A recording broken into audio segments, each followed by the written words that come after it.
ఈ భోగాపురం ఎయిర్పోర్ట్ చంద్రబాబు నాయుడు గారు శంకుస్థాపన చేశాడని చెబుతారు. ఎప్పుడంటే 2019 ఫిబ్రవరి 23వ తారీఖున. ఎందుకంటే 5వ తారీఖున నోటిఫికేషన్ వస్తుంది కదా. ఫిబ్రవరి 23 అంటే అది ఒక 5 రోజులు, ఇది ఒక 5 రోజులు. మార్చిలో 10 రోజుల్లో నోటిఫికేషన్ వస్తుంది కాబట్టి గవ్వెల్లి భోగాపురం ఎయిర్పోర్ట్లో శంకుస్థాపన చేశాడు.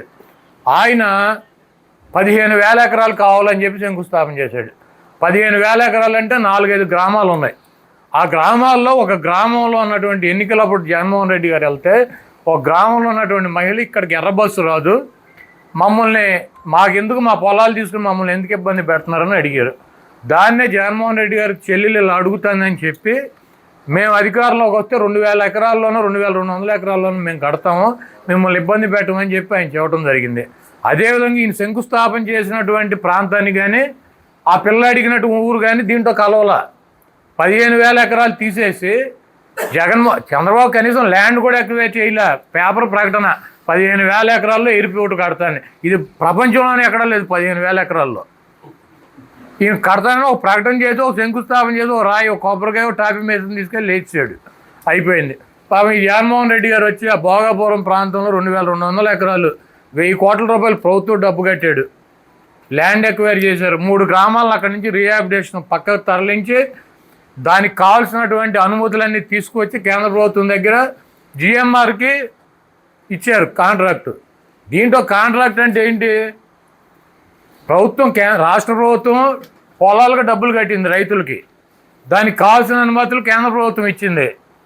ఈ రీహాబిలిటేషన్కి కూడా రాష్ట్ర ప్రభుత్వమే డబ్బులు కట్టి దాదాపు 1,500 కోట్ల రూపాయలు జగన్మోహన్ రెడ్డి గారి ప్రభుత్వం వాళ్ళకి ఇచ్చింది. అయిపోయింది. చంద్రబాబు నాయుడు గారు ఏమి ఇచ్చాడంటే ఏమి ఇవ్వాలి, 5 పైసలు బిళ్ళ కూడా ఇవ్వాలి. పేపర్లో ప్రకటన ఇచ్చాడు. ఈనాడు, జ్యోతి వాళ్ళ పేపర్లో యాడ్లు ఇచ్చుకున్నాడు వాళ్ళకి. తర్వాత ఒక టాపీ మేస్త్రిని తీసుకెళ్ళి శంకుస్థాపన చేశాడు. ఆయన చేసి ఈ ఎయిర్పోర్ట్ నేనే కట్టానంటాడు. సరే కట్టింది ఎవర్రా బాబు అంటే జిఎంఆర్. 5,000 కోట్ల రూపాయలతో 4,700 కోట్ల రూపాయలతో జిఎంఆర్ ఎయిర్పోర్ట్ కట్టాడు. ఇప్పుడు డబ్బులు అతనికి ఎక్కడి నుంచి వస్తాయంటే ఈ రోజు నుంచి ఫ్లైట్లు ఎవరైతే నీ హోటల్ నా హోటల్ దిగుతారో మనం కొన్న టికెట్లో అతను కమిషన్ వెళ్తుంది. అతను డబ్బులు వసూలు చేసుకోవటం.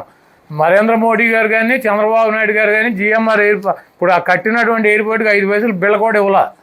ఆయనే డబ్బులు పెట్టి జిఎంఆర్ అనేటువంటి సంస్థ ఎయిర్పోర్ట్ కట్టింది. ఆ ఎయిర్పోర్ట్లో డబ్బులు వాళ్ళు ఇక్కడి నుంచి 34 ఏళ్ళు 40 ఏళ్ళు వాళ్ళు వసూలు చేసుకుంటారు. ఇక్కడ చంద్రబాబు నాయుడు గారు ఏమి ఇచ్చాడు అంటే ఈనాడు, జ్యోతి పేపర్లకు యాడ్ ఇచ్చాడు. అప్పుడు మళ్ళీ ఇప్పుడు సేమ్ అదే యాడ్ ఇచ్చాడు. ఇచ్చి ఒక 50 కోట్లు 60 కోట్లు పెట్టి కొన్ని డ్యాన్సులు ఎంచాడు. పిల్లలందరినీ తీసుకెళ్ళి అలా భోజనాలు లేకుండా ఒక 13,000 మందిని పిల్లల్ని భోగేసుకెళ్ళి డ్యాన్సులు చేశాడు. ఇక్కడి నుంచి గుడివాడ నుంచి కూడా ఆర్టీసీ బస్సులు వెళ్ళినాయి. జనాన్ని భోగేసుకొచ్చి ఒక 40-50 కోట్ల రూపాయలు ఖర్చు పెట్టి అడావిడి చేసి మోడీ గారిని పిలిచి ఇక ఆయనకి భజన చేసి పొగిడి అసలు ఆయన అంత గొప్పవాళ్ళు లేడని చెప్పి పంపించారు. పంపించిన 2 రోజులకి బీహార్లో జాతీయ అధ్యక్షుడు స్థానాన్ని కోల్పోయింది బీజేపీ.